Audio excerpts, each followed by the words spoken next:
यहां नेतृत्व है गुजरात में, सरदार पटेल जी की बात करता है। सरदार पटेल जी के बारे में कहता है कि भाई हम मूर्ति बनाएंगे, मगर इनके जो नेता हैं ये हिस्ट्री नहीं पढ़ते हैं। इन्होंने सरदार पटेल जी की, गांधी जी की विचारधारा के बारे में कोई किताब नहीं पढ़ी है, कोई समझ नहीं है। मैं थोड़ा आपको बताना चाहता हूं, सरदार पटेल जी के बारे में आपको बताना चाहता हूं। उन्होंने कहा क्या था, आरएसएस के बारे में क्या कहा था, मैं थोड़ा आपको बताना चाहता हूं।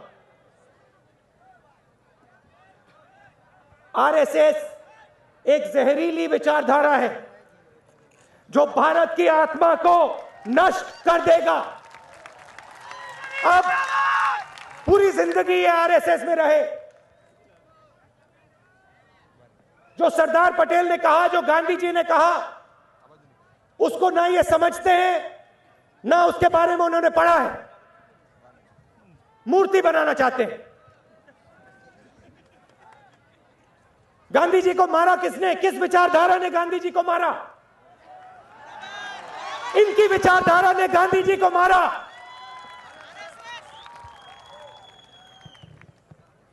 और गांधी जी की मृत्यु के बाद सरदार पटेल जी ने क्या कहा? आरएसएस को बैन करने का प्रस्ताव रखा सरदार पटेल ने। पूरी जिंदगी ये आरएसएस में रहे। सरदार पटेल ने कांग्रेस पार्टी में पूरी अपनी जिंदगी दी, गरीबों की लड़ाई लड़ी, पूरी जिंदगी लड़ाई लड़ी। उसके बारे में नहीं पढ़ा, उसके बारे में नहीं सोचा। अब मूर्ति बनाना चाहते हैं।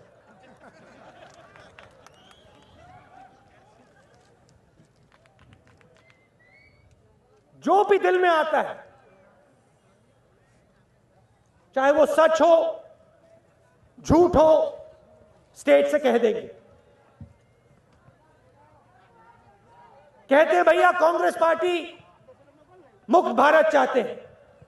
और मैंने एआईसीसी में कहा, कांग्रेस पार्टी एक संगठन नहीं है, कांग्रेस पार्टी एक सोच है। और यही सोच, और इसी सोच के लिए भैया, इसी सोच के लिए सरदार पटेल जी ने अपनी पूरी जिंदगी दी, गांधी जी ने अपनी पूरी जिंदगी दी इसी सोच के लिए। और आप एक तरफ कहते हैं भैया इस सोच को मिटाना है, और दूसरी तरफ कहते हैं भैया मूर्ति बनाएंगे।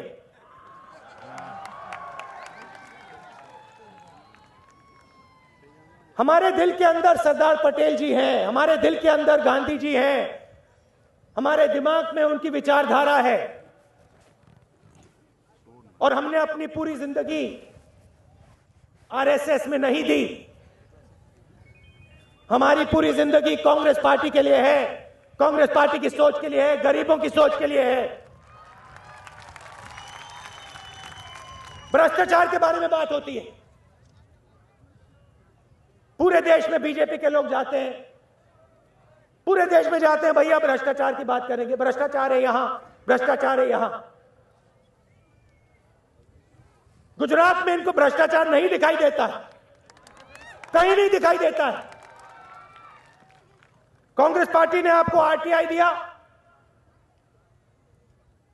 पूरे देश में लागू है। 10 कमिश्नर होने चाहिए आरटीआई के, यहां कितने हैं? एक। और कब लगे? जब कोर्ट ने कहा भैया लगाओ। लोकपाल बिल है, किसने पास कराया पार्लियामेंट हाउस में? कांग्रेस पार्टी ने पास कराया। और यहां क्या हुआ आप जानते हो? लोकायुक्त है, उसको रोकने की कोशिश की गई। 40 करोड़ रुपए सरकार के बर्बाद किए भैया कि लोग यहां आ ना जाए। हाँ, जेल में जाएगा वो।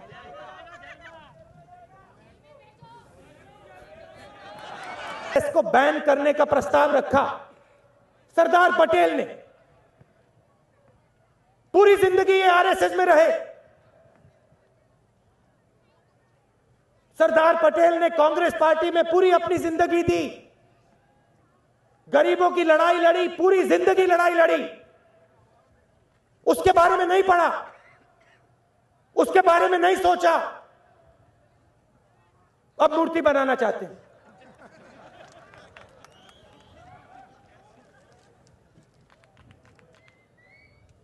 जो भी दिल में आता है, चाहे वो सच हो झूठ हो, स्टेज से कह देंगे। कहते हैं भैया कांग्रेस पार्टी मुक्त भारत चाहते हैं, और मैंने एआईसीसी में कहा कांग्रेस पार्टी एक संगठन नहीं है, कांग्रेस पार्टी एक सोच है।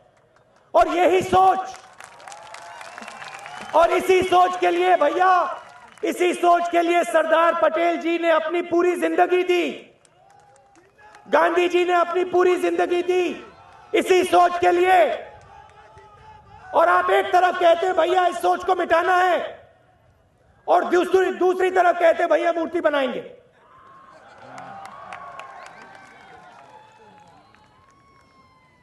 हमारे दिल के अंदर सरदार पटेल जी हैं, हमारे दिल के अंदर गांधी जी हैं, हमारे दिमाग में उनकी विचारधारा है, और हमने अपनी पूरी जिंदगी आरएसएस में नहीं दी। हमारी पूरी जिंदगी कांग्रेस पार्टी के लिए है, कांग्रेस पार्टी की सोच के लिए है, गरीबों की सोच के लिए है। भ्रष्टाचार के बारे में बात होती है, पूरे देश में बीजेपी के लोग जाते हैं, पूरे देश में जाते हैं भैया भ्रष्टाचार की बात करेंगे, भ्रष्टाचार है यहां, भ्रष्टाचार है यहां।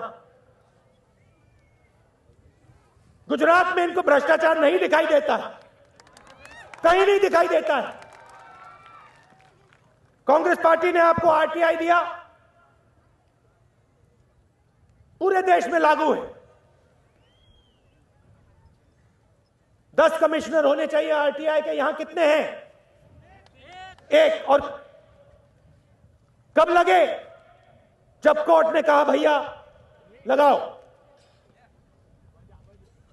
लोकपाल बिल है, किसने पास कराया पार्लियामेंट हाउस में?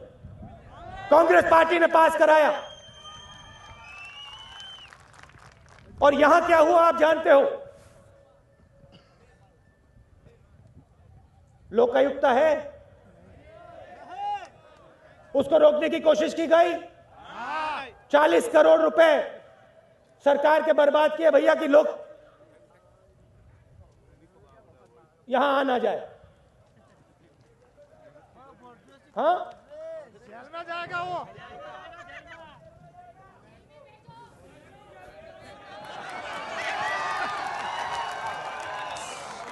भैया 9 साल के लिए लोकायुक्त नहीं आया,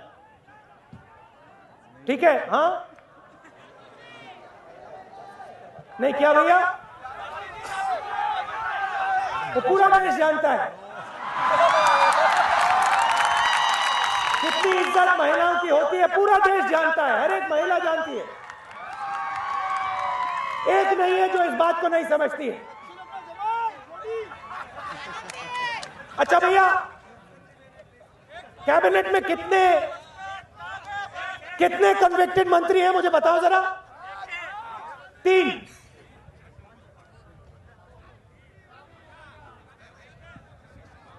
जेल की हवा खाते हैं, फिर यहां मंत्री बनते हैं। और बात होती है भैया भ्रष्टाचार की, भ्रष्टाचार की बात होती है। 6 बिल पड़े पार्लियामेंट हाउस में, लोकपाल हम लाए, आरटीआई लाए, मगर वहां पे 6 के 6 बिल रोक रखे हैं, कोई समर्थन नहीं मिलता वहां पे। 3-4 बार मैंने कहा भैया अगर आप सच में भ्रष्टाचार के खिलाफ हो तो आइए लोकपाल जैसे हमारे पास 6 बिल पड़े हैं, उनको पास करा दीजिए।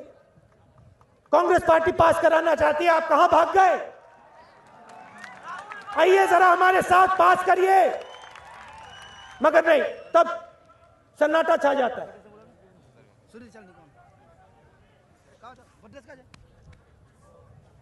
विकास की बात होती है भैया, किसानों की बात होती है।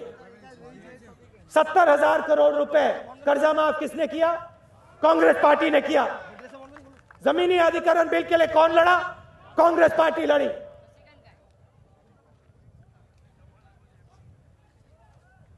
और यहां क्या होता है? 6,000 किसानों ने आत्महत्या कर दी।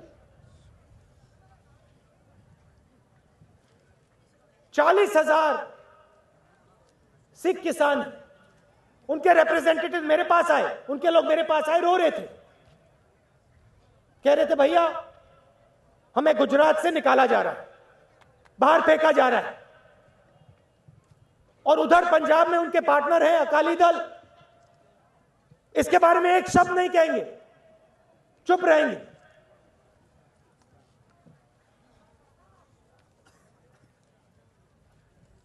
$70,000 करोड़ रुपए हमने लोन माफ किया, और यहां आपके ऊपर 170,000 रुपए का कर्ज आपके किसान, हमारे किसानों के ऊपर। मगर एक शब्द नहीं कहा जाएगा, विकास हो रहा है, प्रगति हो रही है। कांग्रेस पार्टी ने 14 करोड़ लोगों को गरीबी रेखा से निकाला है। शायद इतिहास में इतने लोगों को गरीबी से पहले नहीं निकाला गया। और यहां 10 रुपए 11 रुपए की गरीबी रेखा है। 11 रुपए की गरीबी रेखा है, और 38 लाख परिवार इस गरीबी रेखा के नीचे है। चमक रहा है गुजरात, अमीरों की सरकार चल रही है, हवाई जहाज उड़ रहे हैं, किसान भूखा मर रहा है, आत्महत्या कर रहा है, आदिवासी खड़ा है देख रहा है भैया क्या हो रहा है यहां पे। और बड़े बड़े भाषण हो रहे हैं कि भैया हम गुजरात में विकास ले आए, मूर्ति बनाएंगे, ये करेंगे।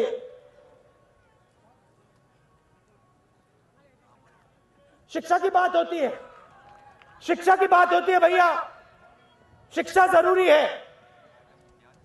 13,000 सरकारी स्कूल गुजरात में बंद हुए हैं, मगर बाकी हिंदुस्तान में शिक्षा की बात होगी, भविष्य की बात होगी, मगर यहां जो स्कूल बंद हुए हैं उसके बारे में एक शब्द नहीं कहा जाएगा।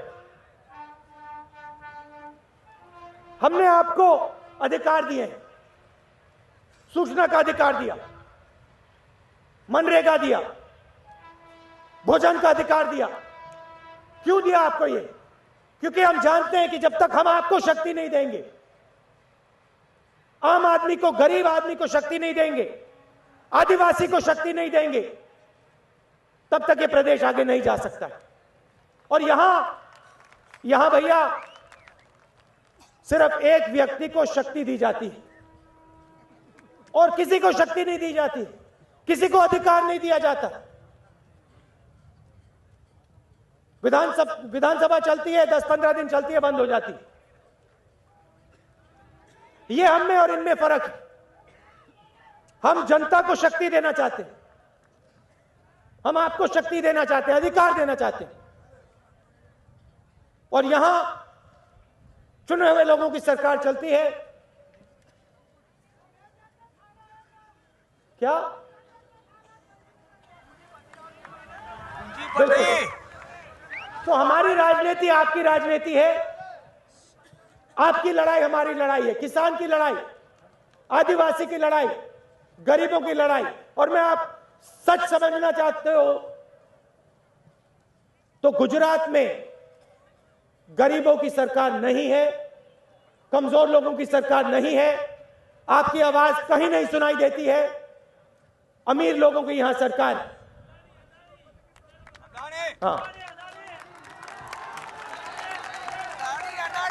वो सही बात है।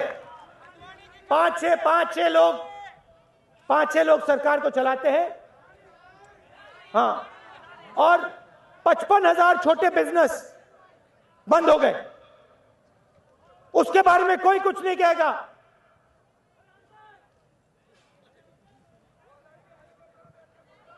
क्या क्या? अच्छा एक बात बताओ, यहां आदिवासी भाई हैं, 55,000 करोड़ रुपए का पैकेज वन बंधु कल्याण योजना में आपको दिया, आपको दिखाई दिया वो पैसा? कहीं दिखाई दिया? भाषण किया, कहा भैया कि हम आदिवासियों को मदद करेंगे, 55,000 रुपए हम देंगे, और फिर कुछ नहीं, 1 रुपया नहीं मिला। 2 लाख स्टॉप डैम की बात की थी, मिले भैया आपको स्टॉप डैम?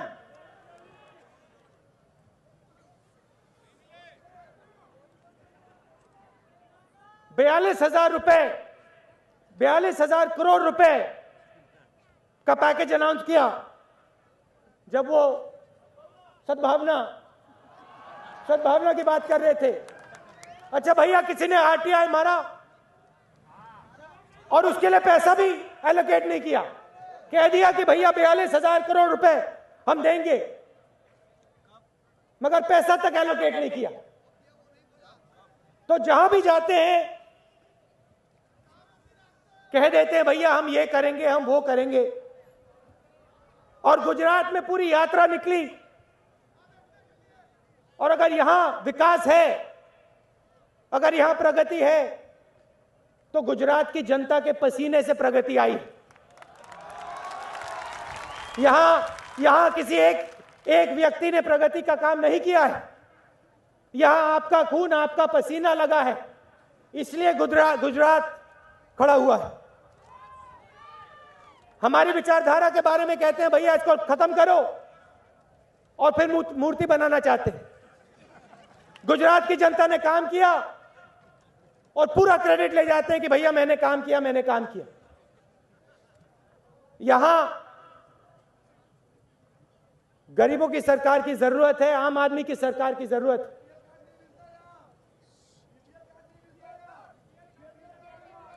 कैसे मिलेगा भैया बीपीएल कार्ड? कहां से मिलेगा बीपीएल कार्ड? यहां भैया हम गरीबी को मिटाने की बात करते हैं, ये गरीब को मिटाने की बात करते हैं। कहां मिलेगा कार्ड? इनकी सोच है कि भैया, हम कहते हैं कि भैया गरीबों को शक्ति दो, गरीबों को अधिकार दो, गरीबों को रोजगार दो, गरीबों को भोजन दो। ये कहते हैं भैया, इंदिरा गांधी जी ने कहा था ना गरीबी हटाओ, ये कहते हैं भैया गरीब हटाओ। अहमदाबाद में गरीब हटाओ भैया।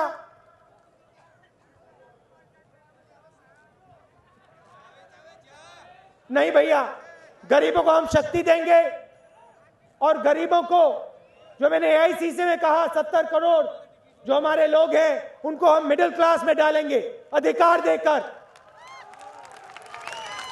आप सब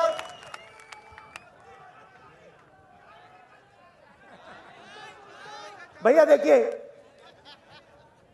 एक बात मैं आपसे कहना चाहता हूं, ये मैंने बहुत बार सुना है, जो चाय बनाते हैं, नहीं सुनो, पूरा हिंदुस्तान कोई ना कोई काम करता है, कोई चाय बनाता है, कोई टैक्सी चलाता है, कोई खेती करता है, और सबकी इज्जत करनी है। चाय वाले की इज्जत करनी है, चाय वाले की इज्जत करनी है, किसान की इज्जत करनी है, मजदूर की इज्जत करनी है,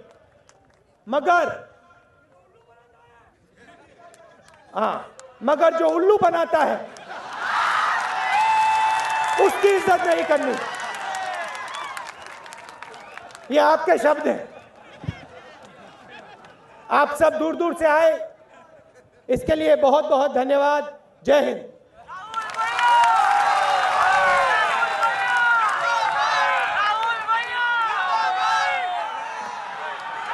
આપણી વચ્ચે